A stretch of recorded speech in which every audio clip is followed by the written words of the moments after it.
Caros irmãos, queridas irmãs, hoje é ano novo na igreja. Hoje se inicia um novo ano litúrgico, nós terminamos o ano C, começamos o ano A. Então, nesse ano que passou, aos domingos, nós ouvimos especialmente o Evangelho de São Lucas, e agora nós vamos ler o Evangelho de São Mateus. O ano litúrgico é a santificação do tempo. Assim como nós temos espaços sagrados, a igreja, o templo, é um espaço sagrado, também nós santificamos o tempo, por meio do calendário litúrgico, das celebrações litúrgicas da igreja. Ao longo do ano nós fazemos memória, nós comemoramos, celebramos os eventos mais importantes da história da salvação, os mistérios da vida de Cristo. E assim a nossa vida, a nossa história são santificadas. A nossa vida na vida de Cristo, a nossa história na história da salvação, que nós celebramos ao longo do ano litúrgico, nas principais festas, solenidades do calendário litúrgico. Então, o ano litúrgico é a santificação do tempo. Nosso tempo é santificado, o tempo que nós vivemos neste mundo, o tempo que transcorre, os dias, os meses, os anos, é santificado pelas celebrações litúrgicas da igreja. Assim como no tempo, também no espaço da igreja, o espaço do templo é um espaço sagrado. E assim como o ano tem as estações, primavera, verão, outono, inverno, também o ano litúrgico tem as suas estações, tem os seus tempos. Começa com o tempo do Advento, depois vem o Natal, o tempo comum, aí vem a Quaresma, a Páscoa, volta o tempo comum, e nós celebramos as memórias dos santos. Esse primeiro tempo, o tempo do Advento, nós sabemos, é um tempo de expectativa, de espera, um tempo de preparação para o Natal. O mistério da encarnação, o mistério do nascimento de Deus no tempo. Ele, nascido do Pai antes do tempo, antes de todos os séculos, nasce da Virgem Maria no tempo, feito homem. Advento significa vinda, chegada. E há uma outra palavra que se usa também, que aparece no Novo Testamento, que significa a mesma coisa, só que em grego, parousia. Parousia também significa chegada, vinda, mas também presença. Nesse tempo do Advento, nós nos lembramos da primeira vinda de Cristo, que nós vamos celebrar no Natal. E o que foi que ele fez? Ele assumiu o que era nosso para nos dar o que é seu. Ele se vestiu da carne humana, ele se vestiu da nossa fragilidade, da nossa carne mortal, para nos revestir da sua divindade, para nos revestir de imortalidade. São Paulo, na segunda leitura de hoje, usa muitas vezes essa imagem do vestir e do desvestir, do despojar. Ele diz que nós devemos nos despojar das obras, das ações, das trevas, e que nós devemos nos vestir das armas da luz, que nós devemos nos revestir do Senhor Jesus Cristo, para celebrarmos esse mistério de Deus que se veste da nossa humanidade para nos vestir da sua divindade. Nós precisamos nos despojar das ações das trevas, nos revestir de Cristo.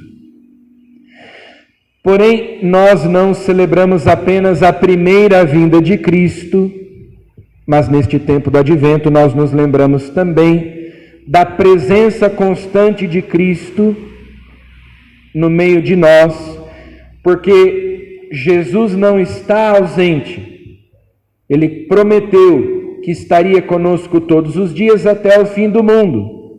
Então ele nos visita constantemente. Nós somos visitados por Deus, nós nos encontramos com Deus todos os dias. Ele vem ao nosso encontro e nós devemos ir ao seu encontro. Se por um lado ele vem, por outro nós devemos ir. Ele vem até nós e nós devemos ir até ele. Ir ao seu encontro. Aquela distância intransponível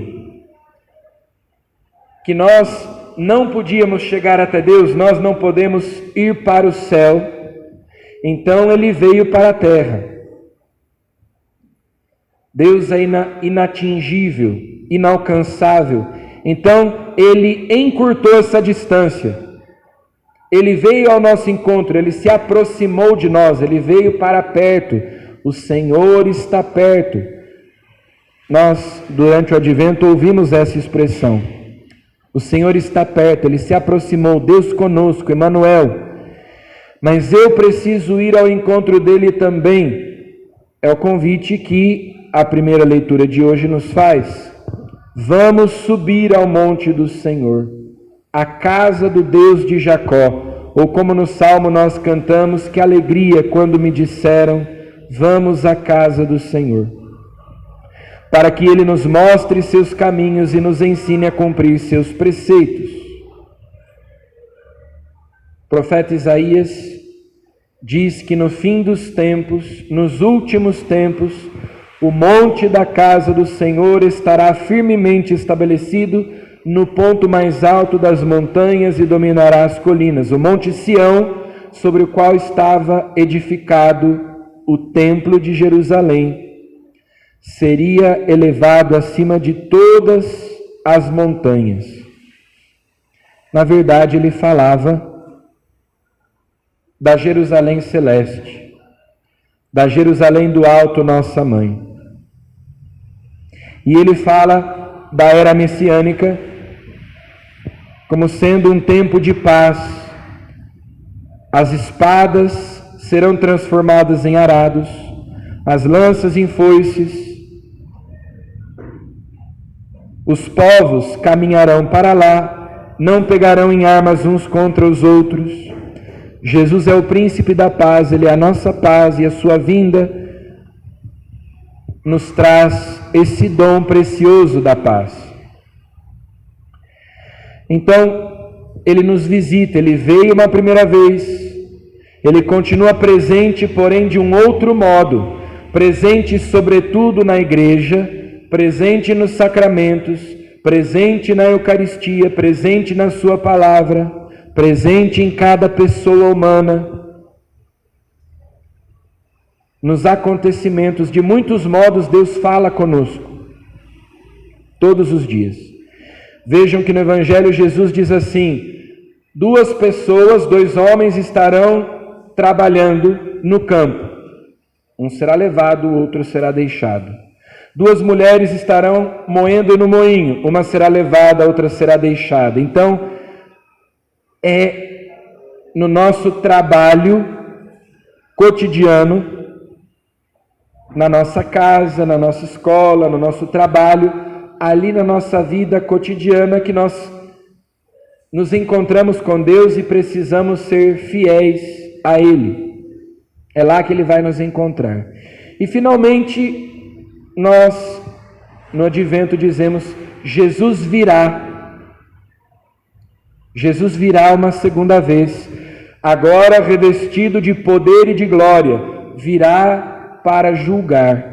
São Paulo, na segunda leitura, diz: já é hora de despertar. Com efeito, agora a salvação está mais perto de nós do que quando abraçamos a fé. A noite já vai adiantada, o dia vem chegando. Nós nos encontramos todos os dias com Deus, porém acontecerá um dia o encontro definitivo, por ocasião da nossa morte. E alguém pode dizer assim: mas eu não gosto de pensar na morte. Eu não gosto de pensar que eu vou morrer. Bom, mas goste você ou não, pense você ou não, você vai morrer. Então, nós temos que estar preparados. É por isso que Jesus fala no Evangelho: ficai preparados, não sabeis o dia nem a hora. Ainda bem, porque se nós soubéssemos, em vez de progredir na virtude, na santidade, na graça, nós quereríamos esperar o último momento para nos convertermos. Nós quereríamos dar um jeitinho brasileiro. Ah, bom, então Deus me disse que eu vou morrer no dia tal, do mês tal, do ano tal. Uma semana antes eu vou, me confesso, me reconcilio com as pessoas, faço boas obras e tudo se resolve. Mas Jesus diz: não sabemos o dia nem a hora. Como não sabemos se o ladrão vai assaltar a nossa casa, é preciso que nós estejamos preparados para esse encontro definitivo. Algumas pessoas pensam assim: comamos e bebamos porque amanhã morreremos. Essa é a filosofia de algumas pessoas. Já que nós vamos morrer mesmo, então vamos aproveitar a vida. A vida é breve, então vamos curti-la, vamos aproveitá-la irresponsavelmente, fazendo somente aquilo que nos agrada, aquilo que nos satisfaz. Comamos, bebamos, durmamos, mas por ocasião da morte acontece também o juízo. Nós vamos prestar contas. Como é que nós vamos nos preparar? Se uma pessoa vai fazer uma viagem, ela abastece o carro, calibra os pneus, faz uma revisão no mecânico, compra o que ela precisa. Se ela vai fazer uma prova, ela estuda para a prova, ela se prepara para um concurso, para um vestibular. Senão, ela chega na hora da prova e não sabe como responder as perguntas. Para desempenhar uma profissão, as pessoas se preparam.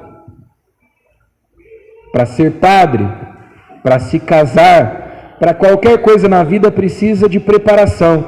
Agora imagine, o piloto de avião não se prepara, ele esquece de abastecer o tanque. E no meio do voo acaba o combustível.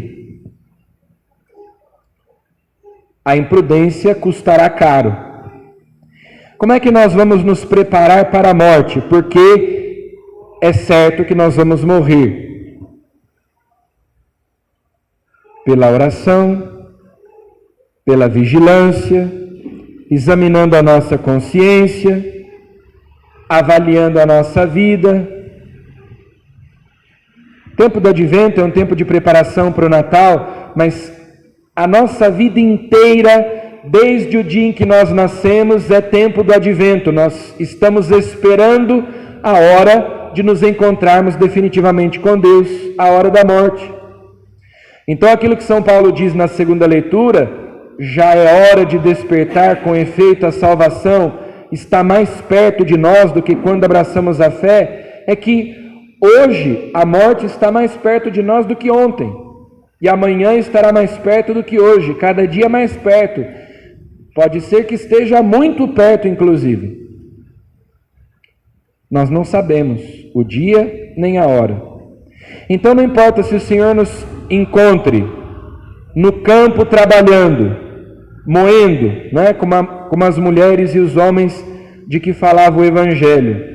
Jesus diz lá no tempo de Noé, as pessoas estavam comendo, bebendo, se casando, tranquilas, vivendo a sua vida despreocupadas. Foram avisadas, mas não prestaram atenção, não deram importância. Veio o dilúvio, morreu todo mundo afogado. Noé e sua família se salvaram. Por quê? Porque se prepararam. Prestaram atenção na palavra que Deus lhes disse e se prepararam. Assim será quando vier o Filho do Homem. Procedamos honestamente como em pleno dia, de São Paulo, nada de glutonerias. Glutonerias é comilança, ser um glutão, não ser um glutão, né? Uma pessoa gulosa. Nada de comilança, bebedeira, orgias, imoralidades, brigas, rivalidades. Não. Nós estamos no tempo da misericórdia, mas vem o tempo da justiça. Jesus disse a Santa Faustina: eu terei a eternidade inteira para fazer justiça. Agora é o tempo da misericórdia, é o tempo da paciência de Deus. Só que justiça e misericórdia não são duas realidades antagônicas, contraditórias. O contrário de justiça não é injustiça. Ou melhor, o contrário de justiça é injustiça, não é misericórdia. Misericórdia não é o contrário de justiça. Não é incompatível. Deus é misericordioso para conosco porque é justo. E é justo porque é misericordioso. Porque Ele é justo, Ele leva em consideração o nada que somos. Porque Ele é justo, Ele leva em consideração que somos pó, que somos barro, a nossa fragilidade, a nossa pobreza, a nossa pequenez, e por isso Ele é misericordioso. Por ser misericordioso, Ele é justo, porque Ele precisa recompensar o bem e punir o mal, não deixar que o mal prevaleça sobre o bem. Então, justiça e misericórdia são complementares. Agora é o tempo da misericórdia, porque enquanto nós estamos neste mundo, nós podemos nos arrepender, nós podemos emendar a nossa vida, nos corrigir. Depois da morte vem o juízo, vem a prestação de contas, então não tem mais tempo. O tempo do advento é para nós sim nos prepararmos para celebrarmos a primeira vinda de Cristo. Mas também é a ocasião de nós pensarmos na segunda vinda, de nós pensarmos que todos os dias Ele nos visita, Ele vem ao nosso encontro, e nós devemos ir ao seu encontro, e encontre Ele, onde nos encontrar, nós temos que estar preparados. A morte não quer saber da nossa agenda. Ah, mas eu tinha uma consulta marcada no médico, hoje à tarde. Espera um pouco aí, dona Morte. Espera, porque eu tenho umas parcelas da minha casa, do meu carro ainda para pagar. Olha, mas eu tinha uma viagem programada. Espera um pouco. A morte não quer saber do nosso cronograma, da nossa programação. Quando ela vem, ela vem. Esteja a pessoa trabalhando, descansando, estudando, esteja ela em estado de graça ou não, ela vem. Quando a gente menos espera. O tempo do advento seja um tempo propício de nós nos prepararmos, de nós nos recolhermos, meditarmos a palavra de Deus, levarmos a sério essas advertências de Jesus, que diz essas coisas não para nós ficarmos apavorados, mas porque nos ama, Ele quer que nós não nos percamos, que nós estejamos preparados, que não sejamos pegos desprevenidos. Ele está nos prevenindo. O tempo do advento nos ajude a lembrar que a nossa vida toda é tempo de espera, é tempo de preparação, porque o Senhor vem julgar. Mas agora é o tempo da misericórdia, é o tempo de voltar para o Senhor,